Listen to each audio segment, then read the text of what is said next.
55.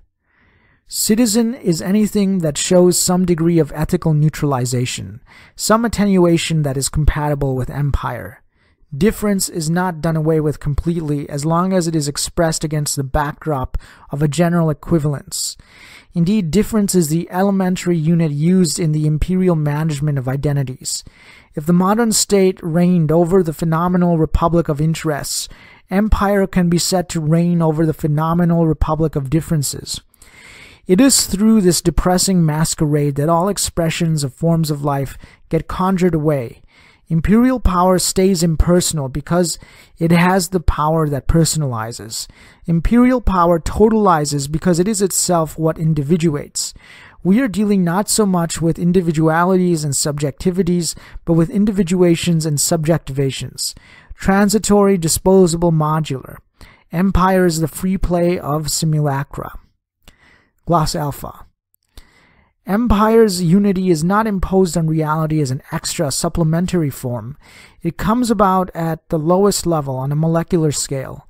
The unity of empire is nothing other than the global uniformity of attenuated forms of life, produced through the conjunction of spectacle and biopower. Its unity is more a moire pattern than multicolored, made up of differences but only in relation to the norm, normalized differences, statistical deviations. Under empire, nothing forbids you from being a little bit punk, slightly cynical, or moderately S&M. Empire tolerates all transgressions, provided they remain soft. We are no longer dealing with a voluntaristic a priori totalization, but with molecular calibrations of subjectivities and bodies. As power becomes more anonymous and more functional, those on whom it is exercised tend to be more strongly individualized. Foucault, Discipline and Punish. Gloss Beta. And the whole inhabited world, as it were, attending a national festival, has laid aside its old dress, the carrying of weapons, and has turned, with full authority to do so, to adornments and all kinds of pleasures. And all the other sources of contention have died out in the cities. But this single rivalry holds all of them, how each will appear as fair and charming as possible. Everything is full of gymnasiums, fountains, gateways, temples, handicrafts, and schools. And it can be said in medical terms that the inhabited world were, as it were, ill at the start and has now recovered. The whole earth has been adorned like a pleasure garden. Gone beyond land and sea is the smoke rising from the fields and the signal fires of friend and foe, as if a breeze had fanned them away. There has been introduced instead every kind of charming spectacle and a boundless number of games. Therefore, those outside your empire, if there are any, alone should be pitied, since they are deprived of such advantages. Aelius Aristides, regarding Rome, 144 CE. 56. From here on out, citizen will mean citizen of empire. Gloss. In the Roman Empire, citizenship was not limited to Romans. It was open to anyone who, in each province of the empire, demonstrated a sufficient ethical conformity with the Roman model. Citizenship, in its juridical sense, merely corresponded to someone's own labor of self-neutralization. As you can see, the term citizen does not belong to the language of the law, but to that of the norm. All appeals to the citizen are, and have been since the French Revolution, emergency measures, a practice that corresponds with a state of exception. The homeland is in danger, the republic is threatened, etc. The appeal to the citizen is therefore never an appeal to a legal subject, but an injunction imposed on the legal subject to go beyond itself and give up its life, to behave in an exemplary fashion, and to be more than a legal subject in order to remain one. 58. Empire perceives civil war neither as an affront to its majesty nor as a challenge to its omnipotence, but simply as a risk. This explains the preventive counter-revolution that empire continues to wage against anyone who might puncture holes in the biopolitical continuum. Unlike the modern state, empire does not deny the existence of civil war. Instead, it manages it. By admitting the existence of civil war, empire furnishes itself with certain convenient means to steer or contain it. Wherever its networks are insufficiently intrusive, it will ally itself for as long as it takes with some local mafia or even a local guerrilla group, on the condition that these parties guarantee they will maintain order in the territory they have been assigned. Nothing matters less to empire than the question who controls what, provided of course that control has been established. As a result, not reacting is in this way still a reaction. 60. The jurisdiction of the imperial police, of biopower, is limitless, since what it must circumscribe and put a stop to does not exist at the level of the actual, but at the level of the possible. The discretionary power here is called prevention, and the risk factor is this possible, existing everywhere in actuality as possible, which is the basis for empire's universal right to intervene. Gloss alpha. The enemy of empire is within. The enemy is the event. It is everything that might happen, everything that might disturb the mesh of norms and apparatuses. Logically, therefore, the enemy in the form of risk is omnipresent, and concern is the only acknowledged reason for the brutal imperial interventions against the imaginary party. Look how ready we are to protect you, since as soon as something exceptional happens, obviously without taking into account quaint customs like law or jurisprudence, we are going to intervene using any means necessary. Foucault. Gloss beta. There is obviously a certain Ubu-esque quality to imperial power, which paradoxically seems ill-fit to undermine the effectiveness of the machine. In the same way, there is a Baroque aspect to the juridical framework under which we live. In fact, it seems vital to the empire that it maintain a certain amount of permanent confusion around enforced rules, rights, and the various authorities and their competencies. It is this confusion that enables empire to deploy, when the time comes, any means necessary. 61. It is no use distinguishing between cops and citizens. Under empire, the difference between the police and the population is abolished. At any moment, each citizen of empire can, through a characteristically Bloom-esque reversal, reveal himself as a cop. Gloss alpha. Foucault dates back to the second half of the 18th century, the origin of the idea that the delinquent is the enemy of society as a whole. Under empire, this notion extends to the totality of the reconstructed social cadaver, both for himself and for others, and in virtue of his status as blank blame. Each person is a risk, a potential hostis. This kind of schizoid situation explains the revival under empire of mutual monitoring and informing, of policing both within and among citizens. For it is not only that the citizens of empire denounce anything that seems abnormal to them, with such fervor that even the police can no longer keep up. It is that they sometimes denounce themselves in order to have done with the blank blame they feel, so that their still unresolved status and the uncertainty as to their membership within the biopolitical tissue might be cleared up with the fell swoop of judgment. And it is through this mechanism of generalized terror that all risky individuals are everywhere pushed out, quarantined, spontaneously isolated. All those who, being subject to imperial intervention, could bring down with them, through capillary action, the adjoining links in the network. 62. Imperial sovereignty means that no point of space or time and no element of the biopolitical tissue is safe from intervention. The electronic archiving of the world, generalized traceability, the fact that the means of production are becoming just as much a means of control, the reduction of the juridical edifice to a mere weapon in the arsenal of the norm, all this tends to turn everyone into a suspect. Gloss. A portable phone becomes a black box, a mode of payment, a record of your buying habits. Your parents turn into snitches. A telephone bill becomes a file on your acquaintances. The whole overproduction of useless personal information ends up being critically important simply because at any moment it is usable. This available is what bathes every gesture in the shadow of threat.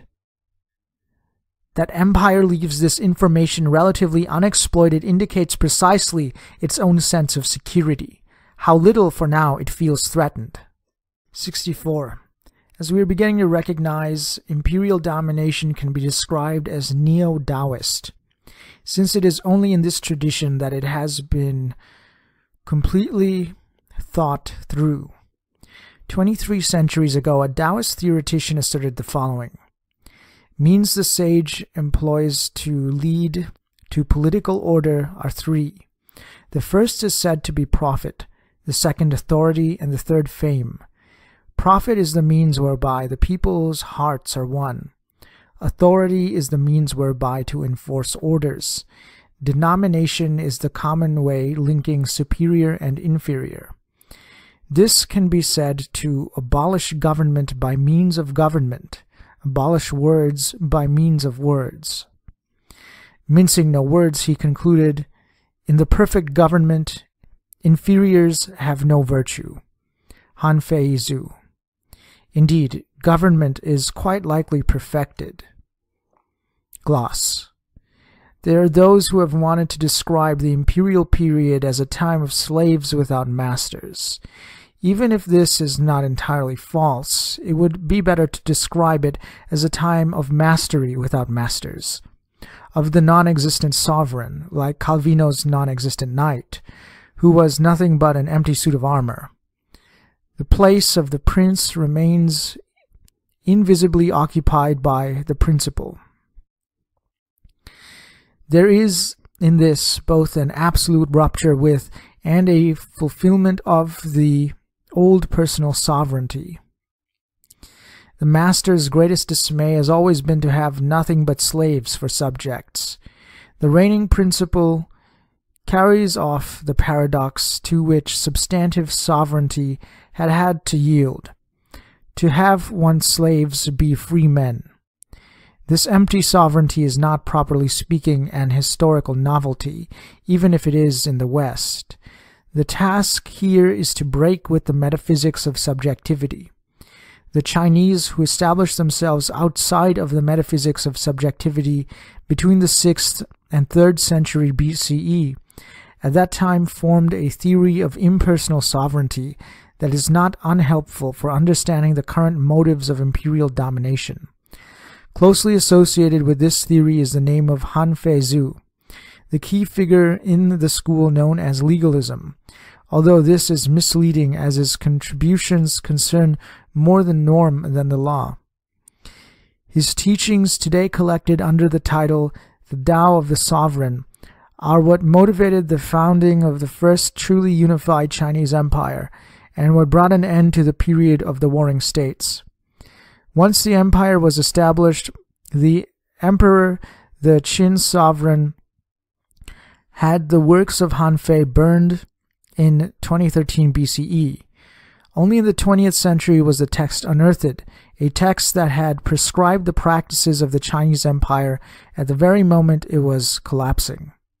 Han Fei's prince, who holds the position, is prince solely because of his impersonality, because of his absence of qualities, because of his invisibility, his inactivity. He is only prince to the extent that he is absorbed in the Tao, into the way, into the flow of things. He is not a prince in the sense of a person. He is a principle, a pure void, that occupies the position and dwells in non-acting. For a legalist empire, the state should be completely immanent to civil society. Keeping the state safe is like having food when hungry and clothes when cold, not by will but by nature. Explains Han Fei. The function of the sovereign is here to articulate the apparatuses that will make him unnecessary, that will allow cybernetic self-regulation. If in some respects the teachings of Han Fei evoke certain formulations from liberal thought, it refuses their false naivete. The teachings present themselves as a theory of absolute domination. Han Fei exhorts the prince to abide by the way of Lao Tzu. Heaven and earth are ruthless. They treat the myriad creatures as straw dogs. The sage is ruthless. He treats the people as straw dogs. Even his most faithful ministers must know how insignificant they are in the eyes of the imperial machine. The same ministers who only yesterday believed themselves masters must dread that some crusade to moralize public life might swoop down on them, some craving for transparency. The art of imperial domination entails being absorbed in the principle, fading away into nothingness, seeing everything by becoming invisible, holding everything by becoming ungraspable. The withdrawal of the prince is here nothing but the withdrawal of the principle. Establish the norms by which beings will be judged and evaluated. Make sure that things are named in the appropriate way. Regulate rewards and punishments. Govern identities and attach men to them. Keep to this and remain opaque. Such is the art of empty and dematerialized domination, of the imperial domination of withdrawal. 65. All imperial strategies, whether the spectacular polarization of bodies toward various suitable absences, or the constant terror one doggedly maintains, seek to ensure that empire never appears as such, namely as party. This peculiar kind of peace, this armed peace, characteristic of imperial order, is felt to be all the more oppressive because it is itself the result of a total, mute, and continuous war. The stakes of the offensive are not to win a certain confrontation, but rather to make sure that the confrontation does not take place, to eliminate the event at the source, to prevent any surge of intensity in the play of forms of life, through which the political might occur. It is a huge victory for empire if nothing happens. Faced with whatever enemy, faced with the imaginary party, its strategy is to replace the events that one would like to be decisive, but which remain unpredictable, i.e. battle, with a series of minor but statistically consistent actions that we call, by contrast, non-battle. Guy Brossollet, Essai sur la non-bataille, 1975. 66. Empire does not confront us like a subject facing us, but like an environment that is hostile to us. An ethic of civil war. New form of community, asserting itself in a warlike manner. Otherwise the spirit grows soft. No gardens, and no sheer evasion in the face of the masses. War, but without gunpowder, between different thoughts and their armies. Nietzsche, Posthumous Fragments. 67. All those who cannot or will not conjure away the forms of life that move them must come to grips with the following fact. We are, the pariahs of empire. Anchored somewhere within us, there is a lightless spot, a mark of Cain, filling citizens with terror, if not outright hatred. This is the Manichaeanism of empire. On one side there is the glorious new humanity, carefully reformatted, thrown open to all the rays of power, ideally lacking in experience, and oblivious to themselves until they become cancerous. These are citizens, the citizens of empire. And then there's us. Us. It is neither a subject nor something formed, nor a multitude. Us. It is a heap of worlds, of sub-spectacular and interstitial worlds, whose existence is unmentionable, woven together with the kind of solidarity and dissent that power cannot penetrate. And there are the strays, the poor, the prisoners, the thieves, the criminals, the crazy, the perverts, the corrupted, the overly alive, the overflowing, the rebellious corporalities. In short, all those who, following their own line of flight, do not fit into empire's stale, air-conditioned paradise. Us. This is the fragmented plane of consistency of the imaginary party. 74. Tiqqun is the becoming real, the becoming practice of the world. Tiqqun is the process through which everything is revealed to be practice, that is, to take place within its own limits, within its own immanent signification. Tiqqun means that each act, conduct, and statement endowed with sense, act, conduct, and statement as event, spontaneously manifests its own metaphysics, its own community, its own party. Civil war simply means the world is practice, and life is, in its smallest details, heroic. 78. There where bare life was, the form of life should come to be. Sickness and weakness do not really happen to bare life in its generic sense. They are affections that touch in a singular way specific forms of life, and are scripted by the contradictory imperatives of imperial pacification. If we manage to bring everything they exile to the confused language of bare life back home, to the terrain of forms of life, we can invert biopolitics into a politics of radical singularity. We have to reinvent the field of health and invent a political medicine based on forms of life. 79. Under the current conditions imposed by empire, an ethical grouping has to turn itself into a war machine. The object of the war machine is not war. To the contrary, it can make war only on the condition that they simultaneously create something else, if only new non-organic social relations. Deleuze, 1,000 Plateaus. Unlike an army or revolutionary organizations, the war machine has a supplemental relation to war. It is capable of offensive exploits and can enter into battle. It can have unlimited recourse to violence, but it does not need this to lead a full, complete existence. 80.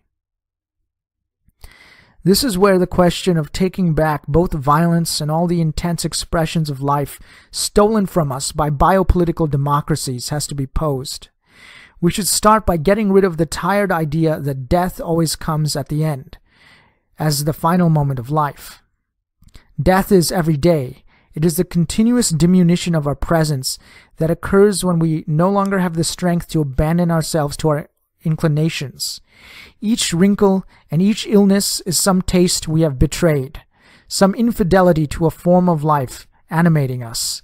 This is our real death, and its chief cause is our lack of strength, the isolation that prevents us from trading blows with power, which forbids us from letting go of ourselves without the assurance we will have to pay for it. Our bodies feel the need to gather together into war machines, for this alone makes it possible to live and to struggle. 82. The fact is nothing. The how is all. The proof is that facts must be qualified beforehand in order to be facts. Spectacle's genius is to have acquired a monopoly over qualifications, over the act of naming. With this in hand, it can then smuggle in its metaphysics and pass off the products of its fraudulent interpretations as facts. Some act of social war gets called a terrorist act, while a major intervention by NATO, initiated through the most arbitrary process, is deemed a peacekeeping operation. Mass poisonings are described as epidemics, while the high security wing is the technical term used in our democracy's prisons for the legal practice of torture. Tiqqun is, to the contrary, the action that restores to each fact its how, of holding this how to be the only real there is. 84. In the becoming real of the imaginary party, we will no doubt cross paths with those ghastly parasites, the professional revolutionaries. Even though the only beautiful moments of the last century were disparagingly called civil wars, they will no doubt still denounce in us the conspiracy of the ruling class to break down the revolution by a civil war. We do not believe in the revolution. We believe a bit more in molecular revolutions, and wholeheartedly believe in the differentiated ways of taking up civil war. The professional revolutionaries, whose repeated disasters have hardly discouraged them, will first of all smear us as dilettantes and as traitors to the cause. They will want us to think that empire is the enemy. We will answer their stupidity by pointing out that empire is not the enemy. It is the hostis. It is not a matter of defeating empire. It has to be annihilated. And if need be, we can do without their party, following the advice of Clausewitz on the subject of popular war. A general uprising, as we see it, should be nebulous and elusive. Its resistance should never materialize as a concrete body. Otherwise, the enemy can direct sufficient force as its core. Crush it and take many prisoners. When that happens, the people will lose heart and, believing that the issue has been decided and further efforts would be useless, drop their weapons. On the other hand, there must be some concentration at certain points. The fog must thicken and form a dark menacing cloud out of which a bolt of lightning may strike at any time. These points for concentration will, as we have said, lie mainly on the flanks of the enemy's theater of operations. They are not supposed to pulverize the core, but to nibble at the shell and around the edges. On war.